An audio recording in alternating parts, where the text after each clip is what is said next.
everybody, and welcome back to Miller Meadows. Roger and I would just like to do kind of a health update on how he's progressing after the mouth cancer and the radiation. I can honestly open this by saying that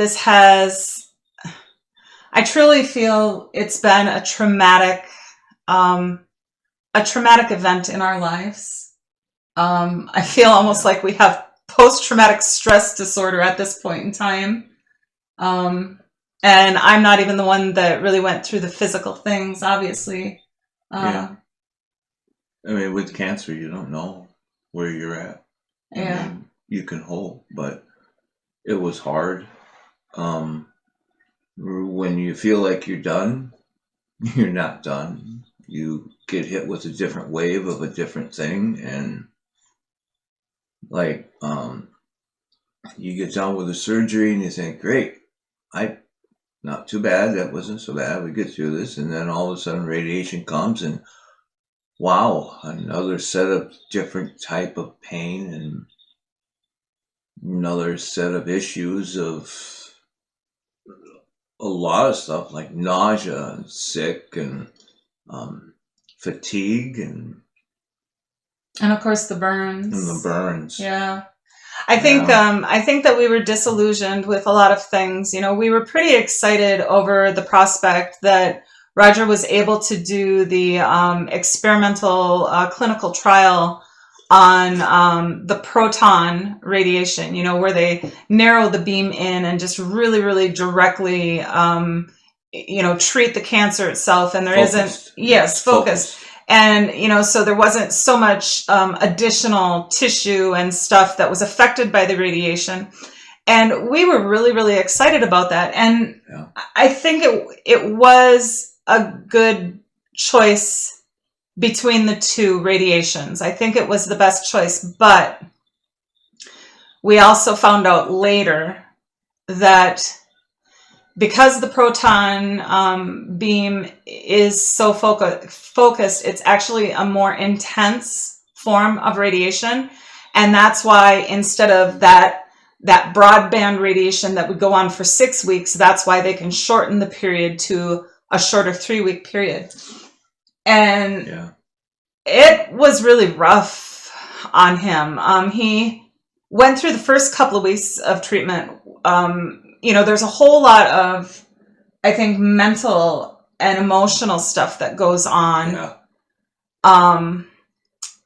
But he went through the first couple of weeks really well. But that third week, that was a tough week. And weak and tired, and I kept getting dehydrated because I just couldn't. I was nauseous and I couldn't take anything in. I was kind of a big fella. I was 280 pounds and I dropped to 218 pounds. And it was a lot of weight, and I was so weak and so tired. And you wouldn't think, I mean, it just kept, it hit you in different types of waves, and each wave of something was different than the next. I ended up getting thrush, and then the thrush medication made me nauseous, so then they had to switch it. Well, then I felt a little better, but then there was certain situations where the thrush wasn't going away, and there was things that you wouldn't expect when it come to, going through cancer treatment. You would think, okay, it's just radiation, you go through it, you survive it, and there it is. But there's nausea, there's sick, there's sleeplessness, there's nights where, people that have restless leg syndrome, it's like that, but you hurt so much all over, especially from losing all the weight. You don't have the cushion. I was a kind of a heavy guy, so I had a lot of cushion, so I could sleep just about anywhere. Well, not no more. Not anymore. Well, and one thing that he hasn't talked to you about yet is during the radiation treatments itself, you guys, it tore up his mouth in a way I can't even describe to you. The entire inside of his mouth was just fried to a crisp. His tongue had a huge crack in it.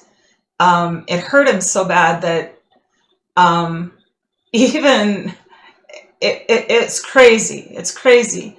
But even with like bottles of water, there were certain types of bottled water that he could not drink because it hurt his mouth so bad.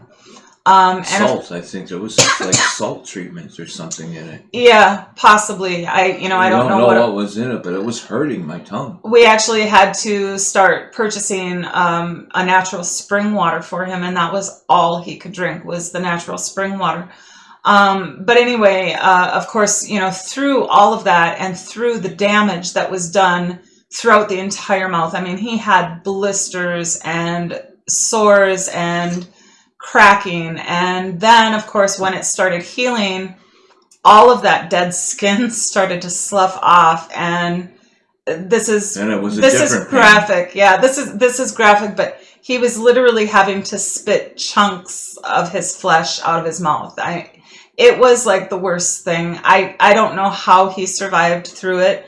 Later on, the nurses, the entire care team at the Rochester Mayo system was absolutely fantastic. They were there. They really were. They were there. We could call at any time and just, tell them what he was going through and if he needed different medications or whatever. They were right on top of it, and they did such an amazing, amazing job. But after he healed to a point where he was actually starting to be able to consume calories again, there was a long time where he couldn't even drink Ensure drinks. He had such mouth pain and such pain in the throat. They irradiated, and that was another thing that we didn't know was going to happen. We thought they were just going to be doing radiation just right, through the cheek onto the tongue. But they actually, they did it all the way around his neck. And on this side too. And they explained that later. The reason for that is when you have mouth cancer, the saliva glands and stuff, things can drain down into the lymph nodes on either side of the neck. So that's why they irradiated the whole thing, which we did not know was going to happen. And so that was actually kind of traumatic, I believe, for both of us, because he came out and he said, that machine is swinging all the way around. What's going on here? Why are they, I thought they were just going to be doing radiation in this one place, and they're doing a lot more. The machine would sit here, and then it would swing over to here, and you're thinking, okay, that's cool. And all of a sudden, it would swing down underneath me, and I'm like, why are you down there? And I'm thinking, okay, maybe they're getting the tongue from underneath, and then it would swing all the way to the other side underneath me, and it was nerve-wracking because I didn't know why. I don't know why it was doing that. It was I think that maybe we didn't ask enough questions or whatever. I don't know what the deal was, but when you're dealing with cancer, I mean, how do you don't even know what to ask? How do you even think? Yeah, but anyway, afterwards, when Roger was starting into the healing process after radiation, his team of nurses actually came to him and admitted that head, mouth, and neck cancers are the worst to go through, and the treatment is pretty harsh. We're still joyful and grateful for the outcome at this point in time, and we're also feeling very blessed that they didn't suggest chemo. It was only radiation. Well, I hate to say only, like it's not a big deal. It was a big deal. But at least he didn't have to have chemo along with it or, in conjunction with it, which, we all know the devastating effects that chemo can have on your body.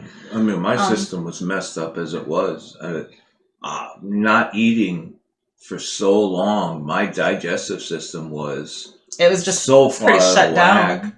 And they were worried about my kidneys and worried about everything that my digestive system feeds. And it's like, how do you get it in there when your body says no, I don't want it in there? And I did not want a feeding tube, and almost. Yeah, a couple of times they were on the edge of saying you're going to have one, but so you avoided it. I forced myself through it, so I was able to get, stuff in me. Milk was my savior. Whole milk, and it's about all I drank almost for a couple because months. You couldn't do fruit juice, you couldn't do coffee, you couldn't do broths, you couldn't do tea. I tried. Milk. Yeah, we did. We tried everything. But anyway, so, the whole month of January, the 3 weeks of radiation took place in January, and it was pretty much the whole month of February that he was recovering from the effects of radiation. And at one point in time, he actually ended up getting like a post-radiation infection in his face, and his face just swelled up almost like he had a baseball in his cheek. And so then we were back in the hospital. And I didn't feel good either. You didn't. You did not feel good at all. I'm the one who said, I think I need to go to the doctor in the emergency room. Yeah. And I am not one. No, he's never going to ask. He's never going to ask to be taken to the doctor. Yeah, no way. But anyway, so then he was admitted to the hospital for 3 days on IV antibiotics. And those antibiotics... the first ones didn't work. Well, the first ones didn't work, but they made you so nauseated that, again, you were back to he was not able to keep water down. His mouth was healed to the point where he could actually swallow water, but then the antibiotics made him so nauseated that he was throwing it back up. Even milk was hard. Yeah, and he was just not able to keep anything down, and he got so sick, and it was a week that he battled with that nausea, and they put him on all sorts of anti-nausea meds, and nothing was working. That was actually, I think, one of the scariest times for me, because he was dehydrated. He had, at that point in time, had lost so much weight. And she felt helpless. I was helpless. There was nothing I could do. There was absolutely nothing I could do except watch him suffer. But you did fantastic taking care of me. You really did. I tried the best I could to comfort you and whatever. But anyway, that was one of the scariest times for me. And after this whole week of nausea where he was unable to drink his Ensure or drink water, and he's getting more emancipated, whatever the word is, emaciated, that's what it is. And also extremely dehydrated. And he had that weekend where he was just down. He was down. He could barely get himself to the bathroom. And I said, honey, we have got to get you to the hospital. And so that second time, we went in and they ran some more IV antibiotics and fluids, lots and lots of fluids. And both times they filled me up with fluids. I think they pumped you full of like maybe vitamin B12 or something like that too. I don't know. There was a few things that they ran through the IV that time. And that was the turning point. I mean, after that hospital stay, and that was actually, it wasn't even that he was admitted. It was just kind of, we went into like this IV therapy department, and so he wasn't really admitted to the hospital. But we did go to the doctor though, and he suggested that let's change things around. And I thought most of the thrush was gone, and he wanted to look a little deeper, and he did, and he found in my throat. The thrush had entered his down my throat. So they had successfully treated the thrush in his mouth and on his tongue. But it went down. But the thrush had gone down his throat, and it was starting to enter his system. And they feel like this probably caused a lot of that nausea, along with those antibiotics also. But he really, at that point in time, he struggled. Mm-hmm. So I think it's been probably the most difficult journey in our lives. And we have struggled with a lot of things in our 40 years together. But this one was big. This was a doozy. Yep.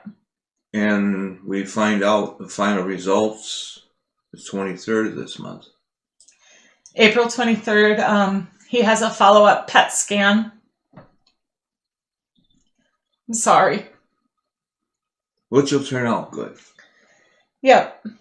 But anyway, April 23rd, he has a follow-up PET scan that will show us if he is completely cancer-free, which we have faith. They said they got it all? Yep. They said when they pulled the lymph nodes, there was nothing in the lymph nodes, even though they radiated it. They said they found nothing in the lymph nodes, that it was all in my mouth, and that they got it all, and they actually took more than what they really had to, but they wanted to make sure. And then on top of that, they irradiated me. So odds are good. Yeah. Odds are good that they got it all. And honestly, God has just completely definitely been with us and by us. We have survived this on our faith, on His grace and mercy, with the blessings that He has provided for us. We had, through this entire thing, Roger obviously was just so sick he couldn't even work, and so he's been on short-term disability from work. And there's a lot of friends. God has blessed us. People out there, some of you have reached out to us and blessed us with help. And blessed us with help with the travel expenses, the gas money, and we thank all the you time. for that. And we have just been so blessed, and we know that that this is also God's doing.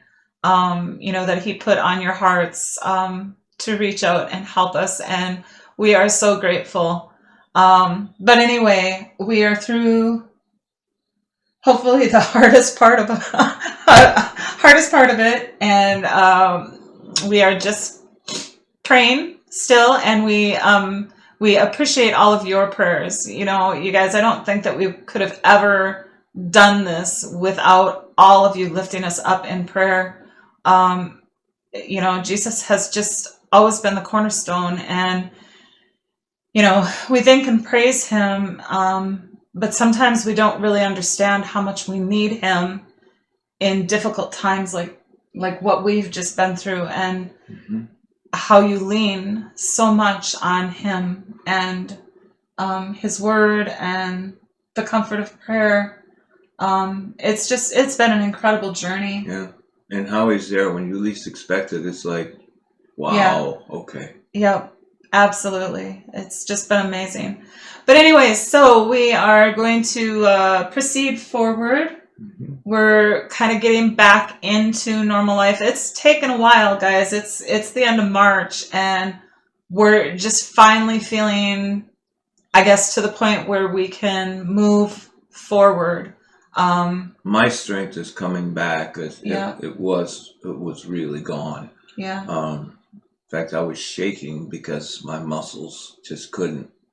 Right. It was bad. I picked up a spoon and I put some mix in there because I had to have some nutrients, and the spoon was just shaking all over the place. I got it more on the counter than I did in the cup, but I had to keep working it, and spring is here, so we started our little seedlings. That's an easy coordinating, get my hands used to sitting still works job. On fine motor skills. Yeah, being a mechanic, I've got to get those back up, and I've been working with my nurses and the doctors, and they're talking with them and talking with me.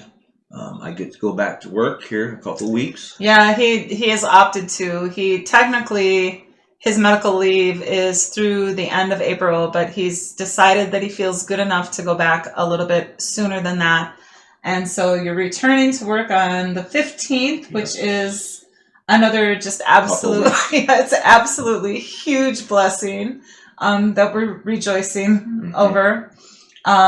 His diet has pretty much returned to normal. Awesome. He has noticed that certain things don't exactly taste the same to him, but I think that's improving now too, for the most part. Some.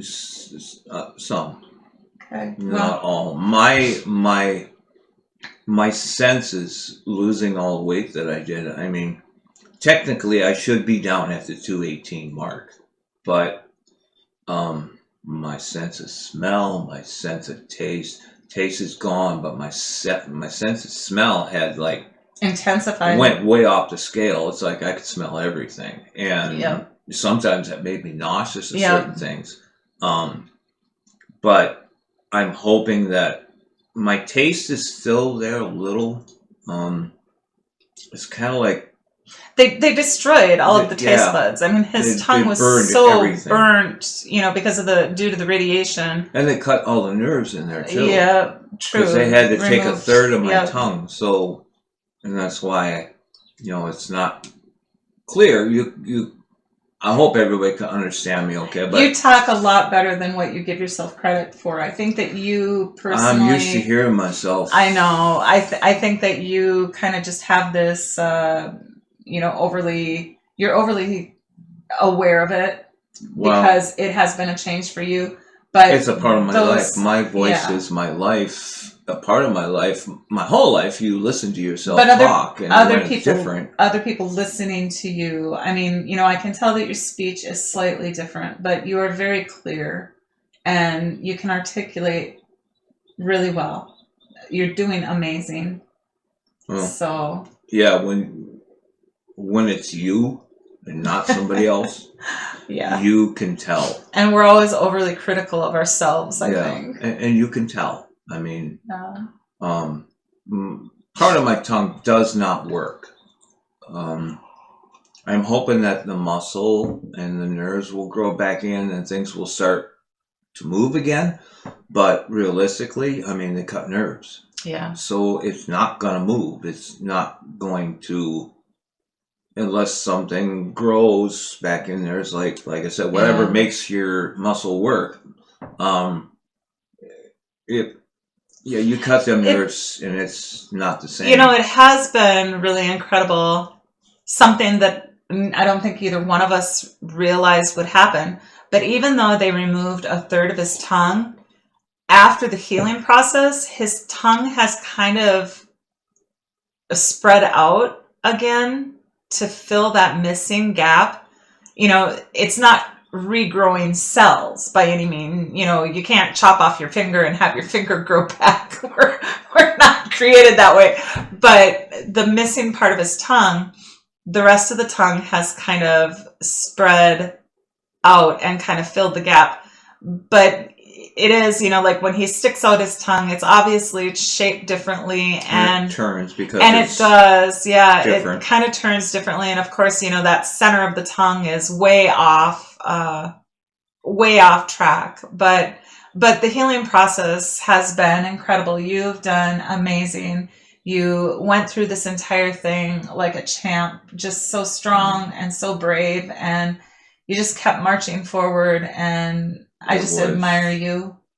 Well, I admire all the people that go through this. I mean, there's so many other people other than me that go through this. And we've become acutely aware also.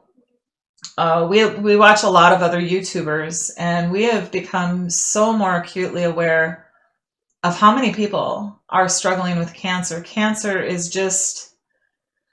It has such a huge increase these days. It is touching so many lives, in so many different forms. And it can be scary. Oh, it's terrifying.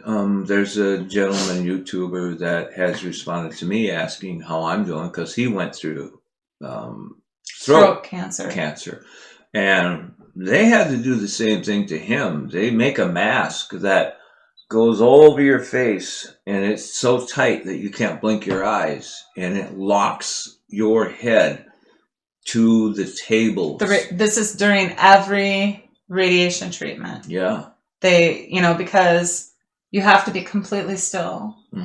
And you also had a mouthpiece that had to go in. Yeah, not everybody has a mouthpiece, and because I had the tongue radiation, they had to hold my tongue into place. So what I had to do is sit on the table, and the nurses were really good. They said, only when you're ready, just let us know when you're ready, because you are pinned. And if you are claustrophobic, you need to ask them for some medication, because they have some meds to calm you down, because you're pinned to the table. You cannot move. My mouth was pinned open with this guard, and then once I had the guard in, they put the mask over me. They lock it on both sides, and they made a special mask. It was fitted specifically to me. The brace that was behind my head was specifically fitted to me. And basically, the mask would go over the piece, and they would bolt, literally bolt with nuts and bolts. There was plastic ones that would hold this mouthpiece in position to force me and the mask to be non-movable. And you would sit in that for sometimes almost an hour. Yeah, it depended on the care team that was working. Yeah. They tried to work fast, but with the proton, you actually take turns. There's 4 units that people are getting. All ran on one machine. And this one machine would switch from room to room. So once they did like one pass on you, while they were getting the machine set up and positioned for the next radiation, they would switch to the next room, and then the beam would take care of them, and then they'd switch, and then it would switch, and then it would come back to you. And the nurses were fantastic, because they would say, you're second in line, or you're next in line. They would give you some ray of hope. We have the beam. Yeah, we have the beam. And it's like, oh, yes, let's do this. And they do it. And as many times as you do it, you realize how many times they hit you. With me, it was 4. And then every week they also did like a CT scan. So you'd stay in that position, and they'd swing you over to another machine that would put you into, and then it would scan you. And then they'd those pull days that were out. longer. And that was the longer days, because then you're waiting for that. They can't run that machine at the same time. So they literally have to start the machine and let it warm up before they can even give you your scan. And that's unnerving, because it's like you're sitting waiting, and you're pinned, and you want free, you want out. And with me, I have a really bad gag reflex, and I've got this thing rammed down my throat, on my tongue, and there's so many times it was like, oh God, I'm going to be sick. It was like a slow form of torture. Yeah. In a way. I mean, if you just think of being constricted that way, and you can't, Roger mentioned at one point in time, he said, honey, if there was a fire in that hospital, if there was a fire, he said, I couldn't even save myself. I'm strapped to that table, and I can't get off. Yeah. That's got to be an absolutely terrifying feeling. But through God, you made it. Yeah. You got through it. And the nurses are fantastic, because when you got your last treatment done, as soon as that machine, and it sounds weird, but when the machine's done too, because it makes certain noises. And when you hear that last noise, within seconds, those nurses are coming in those doors, and they'll go, let's get that off you, shall we? And the first thing they go for is the mask. Yeah. They don't worry about unbolting the mouthpiece. They get that mask loose, lift the whole mask and mouthpiece off, which is great, because it's like, heck with that mouthpiece, just get this mask loose and, take it off. Because if they had to take the bolts free, it would take extra time. And then try to get the mask off, it would take more time than to pop what they did. They hit the clips for the releases, and off comes the mask. So they're really quick. I mean, they're right there as soon as that machine is done. As soon as it's safe for them to come in the room, they are right in there undoing you. Yeah, the teams down there did absolutely amazing. Yeah, but the treatments are... If you're claustrophobic. Yeah. But like he mentioned before, also they do, for those that struggle with anxiety and claustrophobia, they will, offer you Ativan or, whatever it is that you need. Powerful stuff they say. And, another thing that I guess we didn't mention is that, of course, with all of the pain that he was in, through the radiation treatments and after in the healing process. Excuse me. They were super good about trying to do pain management. He was, at one point in time, he was on both oxycodone and fentanyl patches. About powerful drugs. They were having a really hard time controlling his pain. And so, really, really powerful narcotic drugs. And he actually, at the end of that, when they were stepping him back down off of the fentanyl, now the oxycodone, he stepped down on that himself. Hey, I don't think I need this anymore. But with the fentanyl patches, when you're on fentanyl patches, you can't just take them off and be done. Because you can go through like withdrawal, I guess, you're from like this drug stuff. Addict. And so they have to step you down, your milligrams, they have to step that down.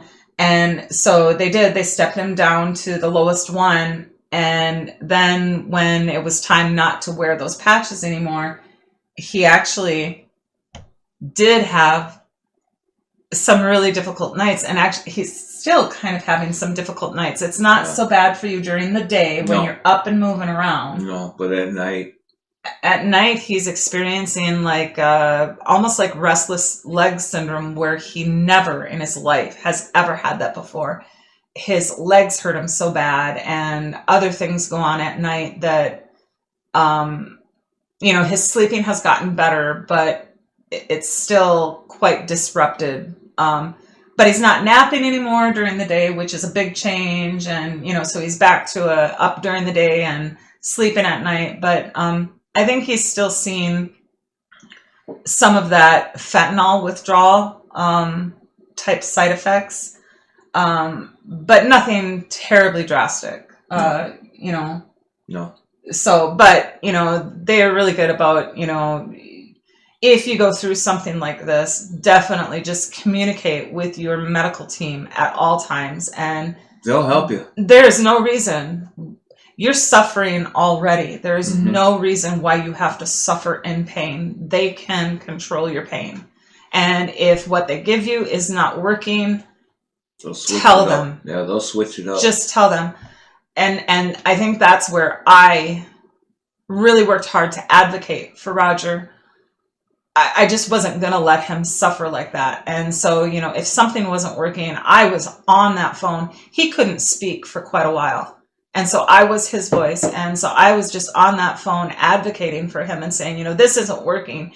You gotta do something different, or, increase it, or, find a different method, whatever. They were so good about working with us. And that is one thing that I just want to just give the message out to any of you that are facing this, going through this. If you ever face it, just make sure to communicate with your doctor, with your nurses, and let them know, hey, I'm uncomfortable, I'm hurting, I can't sleep, I can't eat, I can't drink, really just communicate everything with them. And hopefully you'll have as good of a care team as what Roger did, because they were absolutely terrific. But they were amazing. Yeah. And they said anytime you call at any time. Yeah. And we will get this all set up. And they said, if we got to bring you in and take care of you, we will. Right. They were right great on it. They were great. Everything. Yeah. But anyway, long and short is it has been a road. Like I said, it's the only word that really truly describes it is traumatic. It has been traumatic. And I feel like it has changed. It's changed us, and it's changed our lives, I believe, forever. I don't think that you can ever have cancer touch your life and just go back to the way that things were, or go back to your old routines. And so we as a couple are kind of having to, in a way, relearn each other. Because I think we both think differently. And I know we both react differently. And it's such a stressful thing to go through. Roger, not so much, but me, I tend, when I'm stressed and when I'm thinking about things all the time and things are on my head, things tend to come out wrong a lot from my mouth. And I don't mean for that to happen. but the stress just causes me not, to lose that filter between my head and my mouth. And so, yeah, I think that both of us are just reacting to things differently, just because it has been such a life-changing thing. But there stupid too, little changes. I don't ever have to shave here anymore. Right? Yeah, and that's something that we didn't think about either. No, I don't. Everything. But I was worried because I used to have a goatee. Yeah. And it is kind of coming back. It is kind of coming back. You're getting, yeah. But he's smooth as a baby's bottom over on this side of his face. He doesn't have to shave there. Yeah. And then the whiskers on the lower part of the left side of his face, they're not growing. But then he has this strip that kind of goes across that does grow.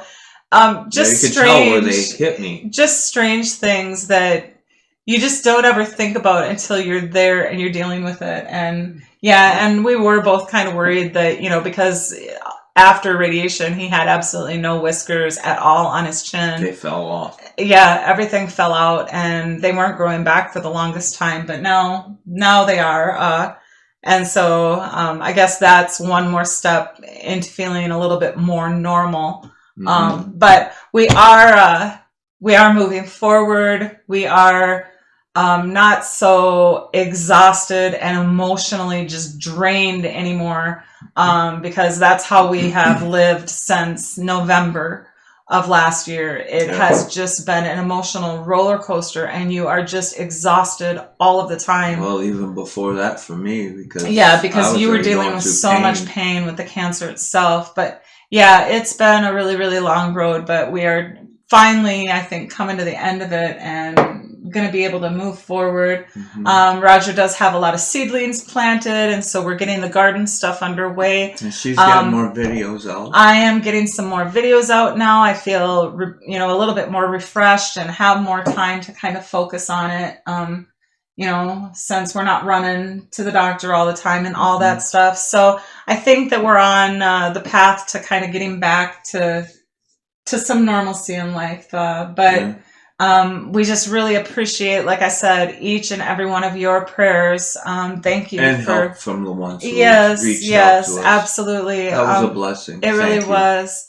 But, lifting us up in prayer through all of this, we just, that was so important. It was so important, and we just appreciate it so much.